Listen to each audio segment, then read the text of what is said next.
మౌనంగానే ఎదగమని మొక్క నీకు చెబుతుంది. ఎదిగిన కొద్దీ ఒదగమని అర్థమందులో ఉంది.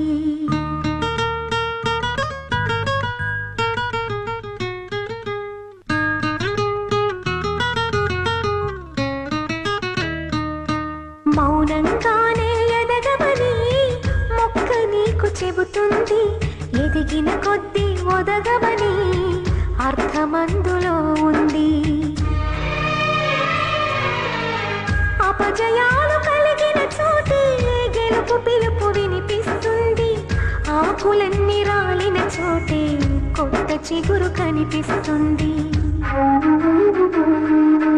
మౌనంగానే ఎదగమని మొక్క నీకు చెబుతుంది. ఎదిగిన కొద్దీ ఒదగమని అర్థమందులో ఉంది.